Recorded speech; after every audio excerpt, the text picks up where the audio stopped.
रामकृष्ण हरी. ओम नमो जी आद्या वेद प्रतिपाद्या जय जय स्वसंवेद्या आत्मरूपा.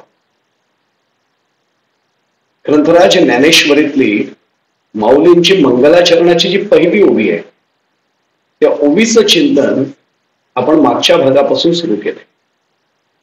माऊलींनी या मंगलाचरणाच्या ओवीमध्ये प्रारंभ केलाय ओंकाराने. ओम नमो जी आद्या वेद प्रतिपाद्या जय जय स्वसंवेद्या आत्मरूपा.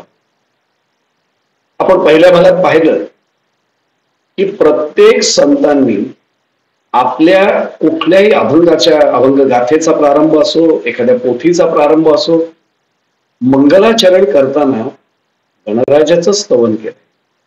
माऊलींनी देखील ते केलंच आहे, पण प्रारंभ मात्र केलाय ओम नमो जी आद्या वेद प्रतिपाद्या जय जय स्वसंवेद्या आत्मरूपाया ओवी. आता प्रश्न असा निर्माण होतो की माऊलींनी ओंकारानं सुरुवात का केली?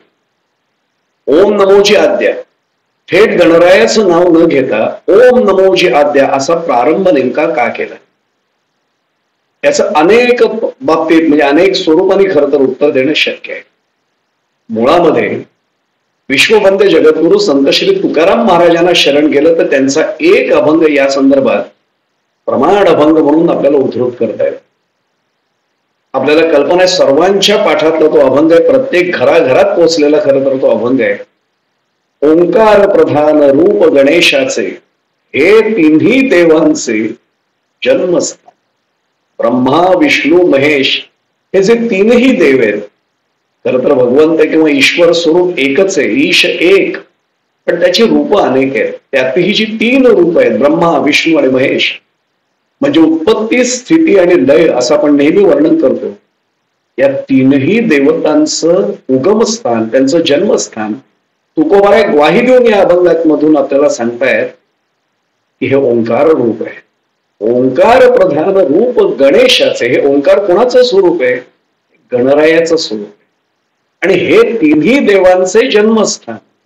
त्यामुळे ओंकार प्रधान रूप गणेशाचे हे तिन्ही देवांचे जन्मस्थान हा तुकोबांचा अभंग लक्षात घेतला की आपल्या लक्षात असं येतं की माऊली जेव्हा सुरुवात करतात ओम नमो जी आद्या, प्रारंभी मी तुझं नमन करताना ओंकारानेच सुरुवात करतोय आणि तू आद्य आहेस, कारण तो असल्याशिवाय बाकीचे कसे येतील. आणि म्हणून ओंकाराचाच उल्लेख, ओंकाराचाच उच्चार ते करतायत. ओंकार मुळात आपल्याला सर्वांना कल्पना आहे अ उ आणि म यापासून तयार झालाय. अकार तो ब्रह्मा, उकार तो विष्णू, मकार महेश जाणील. ऐसे तिन्ही देव जेथून उत्पन्न तो हा गजानन माय बाप असं तुकोबाराय म्हणाले. आणि म्हणून ओंकाराचाच उल्लेख माऊली जेव्हा करतात ओम, तेव्हा अपेक्षित असतं की तो आद्य जो आहे ओम नमोजी आद्या, त्या आद्याच वंदन करताना अर्थातच सुरुवातीला ओंकार येतो आणि तो स्वाभाविकही आहे. आता आपल्याला आणखीन एक अभंग मुद्दामून प्रमाण म्हणून लक्षात घेता येईल, तोही तुकोबारायांचा आहे. विश्ववंद्य संत जगद्गुरु श्री तुकाराम महाराजांनी असं म्हटलंय त्या अभंगामध्ये, नमो आदि रूपा ओंकार स्वरूपा विश्वाची या रूपा माय बाप. म्हणजे आपल्या लक्षात येईल की नमो आदि रूपा म्हटलंय. आदि रूप याचा अर्थ सर्वात आधीच रूप, सर्वात प्रथम रूप, सर्वात आद्य रूप. पण कोण येते? नमो आदि रूपा ओंकार स्वरूपा विश्वाची या रूपा माय बापा. तुकोबारायांनी तिथे माय बाप असा शब्द ओंकार रूपी गणेशाला उद्देशून वापरलाय, कारण विश्वाची जननीही तोच आहे आणि पालन करताही तोच आहे. माय बाप, आईचं काम जनन म्हणजे जन्म देणं आहे आणि वडिलांचं काम त्याचं पालन करणं आहे. म्हणून विश्वाची या रूपा माय बापा, आणि तू विश्वाचं रूप आहे, विश्व तुझ्या रूपाने नटलेलं आहे. त्यामुळे आपल्या लक्षात आता येईल की ओम नमोजी आद्या म्हणताना ओंकाराच स्तवन का केलं सुरुवातीला, ओंकाराचा उच्चार आधी का केला हेही लक्षात येईल.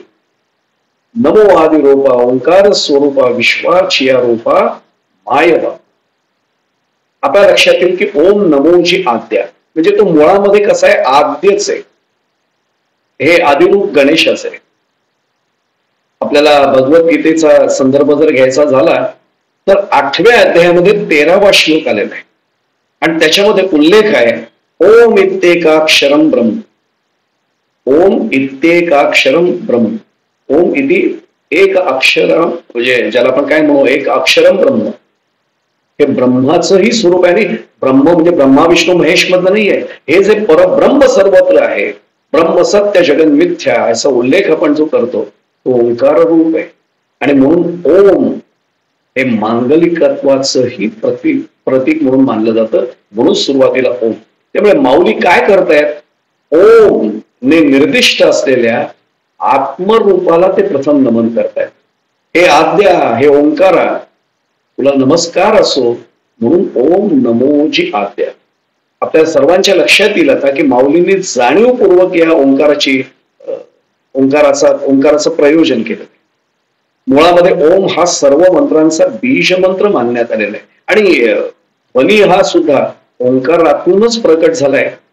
अनाहत ध्वनी जो निर्माण झाला त्याचंही उगम स्थान ओंकारामध्ये आहे. ही सर्वांची धारणा आहे, सर्वांची श्रद्धा आहे. आणि म्हणून ओम या मंत्राला पूर्ण अखिल ब्रह्मांडाचं स्वरूप मानण्यात आलेलं आहे. त्रिदेवांचं जन्मस्थान, त्रिदेवांचं उगमस्थान ओम आहे. आणि म्हणून ओम नमोजी आद्या.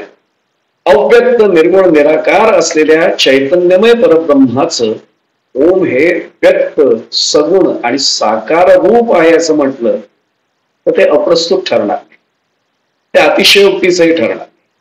जीवाशिवाचं आणि आत्म परमात्मा म्हणजे आत्मा परमात्मा यांचं ऐक्य घडवून आणणारा हा दुवा. आणि म्हणून साधकाला तो त्याच्या खऱ्या स्वरूपाची, आत्मस्वरूपाची, मूळ स्वरूपाची ओळख करून देतो, त्याचा बोध करून देतो. हे आपल्या लक्षात येईल. ईश्वराचं ध्वनिरूप म्हणजे ओंकार असं म्हटलं तरी ते अयोग्य ठरणार नाही. आणि म्हणून शब्दात न मांडता येणाऱ्या अरूप अशा स्वरूपाच्या ईश्वराचं स्वरूप ओंकारातून जर प्रकट होत असं म्हटलं तर ते आपल्या सहज लक्षात येऊ शकेल. म्हणून ओम नमोजी आद्या या ओंकारालाच त्यांनी प्रारंभ करून नमस्कार केलाय, नमन केलंय. हे मंगलाचरण एका वेगळ्या स्वरूपाचं आहे. मुळात आपल्याला कल्पना आहे ओंकाराला प्रणव आपण असं म्हणतो आणि प्रणव हा अनाहत नाद आहे, जो कोणत्याही आघाताशिवाय निर्माण होतो तो अनाहत नाद. तो अंतर्यामी प्रगट होतो म्हणूनही तो अनाहत नाद. आणि म्हणून प्रणव किंवा ओंकार ही ईश्वराची खूण आहे असं पतंजली ऋषींनी देखील सांगून ठेवलं आहे. आणि म्हणून आपल्या लक्षात असं येईल की या ओंकाराचंच प्रयोजन माऊलींनी प्रारंभीच केलेलं आहे. हा एक महत्वाचा भाग लक्षात. कल्पारंभी तर केवळ प्रणवाचाच नाद होता आणि त्याच्या निनादातून या अखिल सृष्टीचा पसारा निर्माण झाला असं आपली परंपरा देखील सांगते. आणि म्हणून त्यापासून सुरुवात झाल्यामुळे त्याला आद्य असं म्हटलेलं आहे. तो सुरुवातीला आहे, तो आद्य आहे.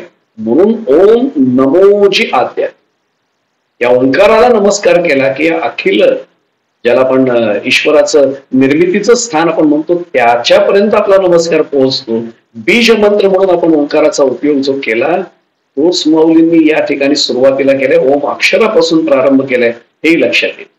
भागवतातला पहिला श्लोक जर लक्षात घेतला ना, जन्माद्यस्य यतोन्वया, आता लक्षात येईल जन्माद्यस्य म्हटलेलं आहे तो हा ओंकार आहे. आणि म्हणून लक्षात येईल की जन्माद्यस्य जर तो असेल तर ओम नमोजी आद्या. आता काय हे म्हटलं हे सर्वांच्या लक्षात येऊ शकेल. म्हणून तो आद्य आहे. वेदांच्या प्रतिपादनाचा तो विषय. त्याला कल्पना आहे नास्तिक कुणाला म्हणतात. अनेकांना वाटतं देवांची निंदा करणारा नास्तिक, देवाला न मानणारा नास्तिक. शास्त्र आपलं सांगतं नास्तिक हो देवनिंदक हा नाहीये, नास्तिक हो वेदनिंदका. म्हणून या वेदांच्या बाबतीत असं म्हटलंय की अरे वेदांनी तुझंच प्रतिपादन केलंय म्हणून तू कसा आहेस, आद्य आहेस. तू वेद प्रतिपाद्य म्हणजे तू वेदांनी ज्याचं प्रतिपादन केलंय असा तू आहेस. जय जय स्वसंवेद्य, तो सर्वव्यापी आहे. आणि आपल्याला एक सांगू, मोरोपंतांनी खूप त्याचंही वर्णन छान केलंय. भूजल तेज समीर रवी शशी काष्ठादिकी असे भरेला, स्थिर चर व्यापुनी अवघा तो जगदात्मा दशांगुळे उरला. आणि म्हणून आपल्या लक्षात येईल तो आद्य आहे, वेदांचा प्रतिपाद्य विषय आहे आणि तो स्वसंवेद्य आहे. कुठे नाही येतो मुळामध्ये. विठ्ठल जळी स्थळी भरला, रिता ठाव उरलाय का कुठे. किंवा आमचे समर्थक असे म्हणाले, रिता ठावया राघवे वीण नाही. आता लक्षात येईल तो सर्वत्र आहे, सर्व व्यापी आहे, तो आद्यही आहे, वेदांचा प्रतिपाद्य विषय आहे, स्वसंवेद्य आहे. आणि म्हणून माऊलींची एक ओवी या संदर्भामध्ये उद्धृत करायला हरकत नाही. सुवर्णाचे मणी केले ते सुवर्ण सूत्रा माझी गोविले, तैसे जग म्या धरिले सबाह्य अभ्यंतर. सुवर्णाचे मणी केले आणि ते सुवर्ण सूत्रा माझी गोविले. सोनं वेगळं असेल का हो? एक धाग्याच्या स्वरूपात किंवा होणाऱ्या त्या वस्तूच्या स्वरूपात आहे, सूत्राच्या स्वरूपात, आणि मणी त्या स्वरूपात देखील सोनं आहे, पण ते सोनच आहे. म्हणजे सोन्याने सोन्याला धारण केलंय. जसं आपण उदाहरण अनेकदा वापरतो की कुंभार दादा जेव्हा मडकं तयार करतात, ते कच्च ज्यावेळी असतं, ओलं जेव्हा असतं, त्याला आकार देण्याचं काम सुरू असतं आणि मग त्याला सुकवावं लागतं. मातीच म्हणजे ज्याला आपण उपादान म्हणतो आपण, ते माती वापरलेली आहे. त्या मातीपासून तयार झालेलं ते ओलं मडकं सुकवण्यासाठी जेव्हा ठेवलं जातं, मातीच्याच खापराचा आधार थोडासा दिला जातो. तसं जग त्यांनीच निर्माण केलंय, तोच त्यांनी नटलाय आणि तोच आतून आणि बाहेरून आधाररूपही आहे. म्हणून आपल्या लक्षात येतं की तो सगळीकडे स्वसंवेद्य आहे. आणि म्हणून आपल्या लक्षात येईल आता माऊलींनी जो शेवटचा शब्द या ओळीत वापरलाय, आत्मरूपा, त्या आत्मरूपाचं चिंतन मात्र आपण पुढच्या भागात सविस्तर करणार आहोत.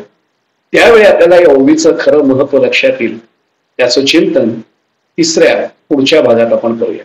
तोपर्यंत आपल्या सर्वांना नमस्कार. रामकृष्ण.